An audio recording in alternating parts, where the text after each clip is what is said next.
RV families, I have something very important and something that you guys should be considerate of that happened to us yesterday morning. It was kind of a little bit of a scary situation, but my husband's alarm clock went off around 6 a.m. and it woke me up, which is unusual, but we woke up to a smell of rotten eggs and sulfur. So of course I went into panic mode before waking up my husband and started walking around the RV trying to figure out exactly what that smell. I'm really weird about smells, and Jacob will tell you that sometimes I'm a little bit overly cautious. Like I'm just like, I worry, I go into panic mode. We had a house fire about 15 years ago, so weird smells really get to me. But immediately I was kind of like woken up and was like, okay, this smell does not smell right. Check the toilets.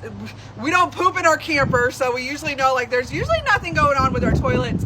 We also don't use a lot of our, we don't use our stove often, so the smell was not, I don't know where it was coming from. So of course I woke up Jacob immediately and he went into action and figured out exactly what was going on. So I'm gonna let him explain it to you, but I wanna tell you something, like this is something that is extremely important. These are things that you do not think about. Of course, that first smell, when you smell it, you immediately think of propane and gas, which can be extremely scary.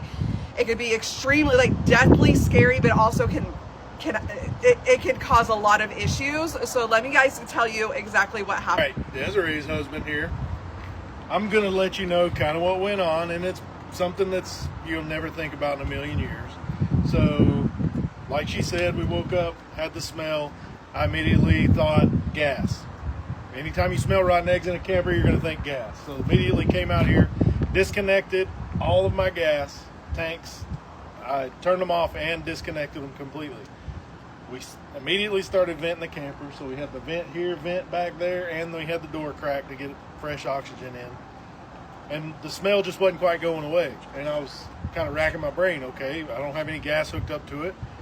I don't smell any sewer smell. I literally walk in the bathroom and don't smell any sewer smell coming out of there. But you can still smell the rotten eggs. So I had to rack my brain, and finally it came to me. I need to check the batteries.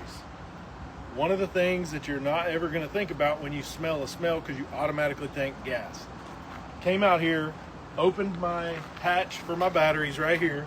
It's got a vent here, but I opened my hatch and the smell was just super potent in there. So let me tell you, that smell is actually H2S gas. It's called hydrogen sulfide, and it is extremely noxious in high concentrations. This was a low concentration. We could smell it. Usually with H2S gas, at a high concentration, you're not going to be able to smell it. It actually paralyzes your lungs. So at the end of the day, it ended up being a battery issue that I think stemmed from the power outage the night before. It may have spiked voltage and just damaged the battery internally. The battery swelled up a little bit on the outside. That's the only visible damage I could see to the battery, but there was a strong odor of that H2S gas. So I took the battery immediately, put it way out here in my campsite to let it cool off away from everything, and then I took it to get it replaced today.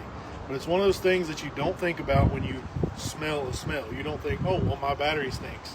That's like the last thing you'll ever think. But in a certain situation where it becomes damaged inside, it can emit H2S gas, hydrogen sulfide, and that's what we were smelling. Luckily, we caught it very quickly, and we were able to get it vented out. As soon as I removed the batteries, the smell was gone, the gas went away, we're good to go. I did replace the batteries, and we are good to go as of now, and it's just something that you may not be aware of. A battery can cause that issue, and it can emit a noxious gas that can take you out if not tended to immediately. So the alarms that we have are for CO2 and LP, which is your propane, liquid propane, and those do not pick up H2S gas. Though it has to be a dedicated H2S sensor, which we will be now getting. I will be trying to locate one of those that I can have mounted where my other sensors are, so that we have an alarm. So that's also, we didn't feel bad, but H2S gas can make you feel sick on the low end, and it could kill you on the high end. Now it has to be super concentrated to kill you. Like under here, some safety things. When I opened this, I immediately put a fan in there to vent the air out of the confined space. Also, I took the batteries out using gloves and my glasses because the battery acid can tear up your skin and tear up your eyes. So make sure when you're removing those batteries, always wear your PPE. It's ventilated because that gas was super concentrated under this hatch. So open the hatch, ventilated it, got my batteries out of there, problem solved. So all that to say, if you guys are worried and everything checks out on your propane and your gas and everything else, always check the batteries, because that was one of our leastest places to check, but I'm so glad that we did. We got it taken care of. Immediately the smell was pretty much gone throughout the camper, and now we're on the hunt for an alarm.